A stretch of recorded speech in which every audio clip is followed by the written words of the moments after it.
நாம் தமிழர் கட்சி ஜெயிக்கவே ஜெயிக்காது, கட்சி சின்னத்தையே காப்பாற்ற முடியாதவன்னு சொன்ன சவுக்கு சங்கருக்கு ஆதரவாக அண்ணன் போய் நிற்கிறாரு.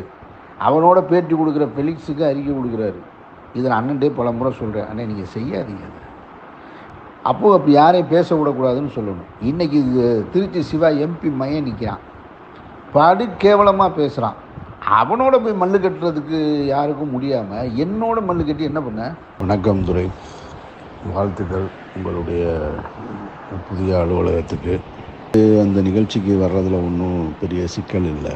பட் ஆனால் நான் வருவதை நாம் தமிழர் தம்பியை விரும்புகிறதில்லை. எனக்கும் அது பெரிய நிறைய சங்கடங்களை தருது. நான் ரொம்ப கஷ்டப்பட்டு கடினமாக போராடி தனிப்பட்ட முறையில் சென்னைக்கு முட்டி மோதி எந்த இஸ்லாமிய இயக்கம் எனக்கு ஆதரவு கொடுத்து இல்லை இஸ்லாமிய பணக்காரர்கள் எனக்கு பின்புலமாக இருந்து என்னை இந்த இடத்துக்கு தூக்கிட்டு வரல. நான் என்னுடைய உழைப்பின் மூலமாக நண்பர்களுடைய உதவினால் மேலே ஏறி வந்திருக்கேன். அதில் நான் 10 ஆண்டு காலம் நாம் தமிழருக்கு ஆதரவான நிலைப்பாட்டில் இருந்தேன்.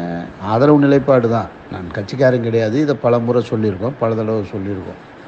அண்ணன் ஒரு கருத்து சொல்கிறாரு, நம்ம ஒரு கருத்து சொல்கிறோம். பல நேரங்கள் அவர்கிட்டே நான் சொன்னது, நான் உங்களுக்கு இடைஞ்சலாக இருந்துடக்கூடாது தானே நான் தூரமாகவே போகிறேன் அப்படின்னு சொன்னது. உறவுகளை வச்சுப்போம்னே அப்படின்னு சொல்லிட்டு தான் வெளியில் வந்தேன். ஆனால் நான் ஏதோ கல்யாண சுந்தரமும் ராஜீவ்காந்தி போலவும் இல்லை இன்னும் பல்வேறு ஆட்கள் போலவும் உங்கள் இயக்கத்துக்கு நான் துரோகம் செஞ்சுட்டு போனதாக நினச்சி அவங்க தொடர்ச்சியாக பேசுகிறது, காணொலிகளை பதிவிடுறது, எனக்கு அது ரொம்ப டயர்டாக இருக்குது. சங்கியை ஏறி அடிப்பாங்க என்னைய, நாம் தமிழர் தம்பிகளும் அடிப்பாங்கன்னா எனக்கு அது ரொம்ப மன உளைச்சலை தருது. அண்ணன்ட்ட சொன்னால் அண்ணன் என்ன சொல்லுவார், நட்டே விட்றா அவங்க ஒரு ஆளுங்கிட்டு நீ அதெல்லாம் மனசில் வச்சுக்காராம்பார். அவர் அண்ணன் சொல்லிவிட்டு அடுத்த வேலைக்கு போயிடுவார்.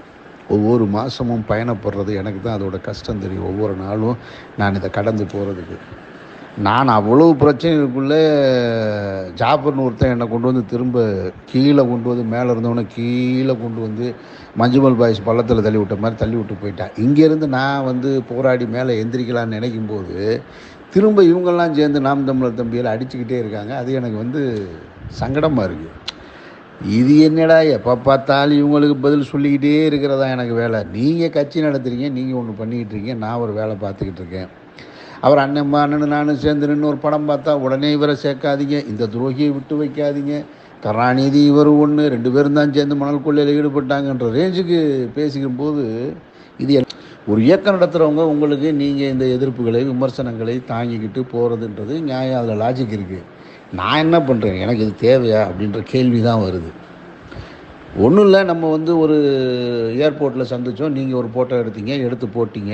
நான் உங்களை ஃபோட்டோ எடுங்கன்னு சொல்லலை, நீங்கள் அதை போடுங்கன்னு சொல்லலை. நீங்கள் போட்டிங்க, உங்களுக்கு எதிர்ப்பு வந்தது. ஆனால் கடைசியில் துரையே என்ன நிலைப்பாட்டு எடுக்க வேண்டியது இருக்குது? தம்பிகளை சரி செய்வதற்காக என்னையை காயப்படுத்தி தான் வீடியோ போடுறீங்க. அமீர் ஒன்றும் அவ்வளோ பெரிய ஆள் கிடையாது, அவருக்கு ஒன்றும் பெரிய 5000 ஓட்டு கிடையாது, அவருக்கு பின்னாடி இன்னும் இஸ்லாமிய இயக்கங்கள் கிடையாதுன்னு நீங்களும் இப்போ நான் சொன்னதை தான் சொல்கிறீங்க. எனக்கு என்ன, அண்ணன் சொல்லுவார் நான் திமுகம்பார்.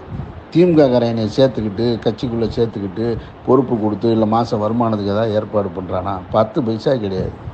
மீட்டிங் பெர்மிஷன் வாங்கினா கூட நான் 10 பேர்த்த பிடிச்சி 11ஆவது தான் உதயநிதியை போய் கனெக்ட் பண்ண முடியும். இதுதான் நிஜம்.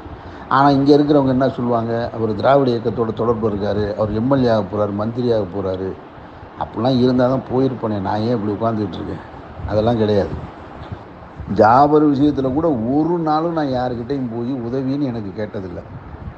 அதை நானே எதிர்கொள்கிறேன்னு கடைசி வரைக்கும் நின்னேன். அண்ணன் மட்டும் ஒரு முறை என்கிட்ட பேசும்போது சொன்னேன், நான் நீங்கள் கூட வேடிக்கை தானங்க பார்த்துட்ருக்கீங்கன்னு.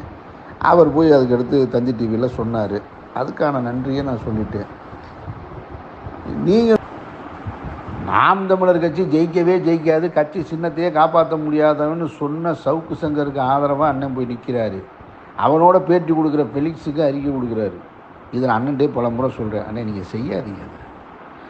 அப்போது அப்படி யாரையும் பேச விடக்கூடாதுன்னு சொல்லணும். இன்றைக்கி திருச்சி சிவா எம்பி மையம் நிற்கிறான், படு கேவலமாக பேசுகிறான். அவனோட போய் மல்லு கட்டுறதுக்கு யாருக்கும் முடியாமல் என்னோட மல்லு கட்டி என்ன பண்ண?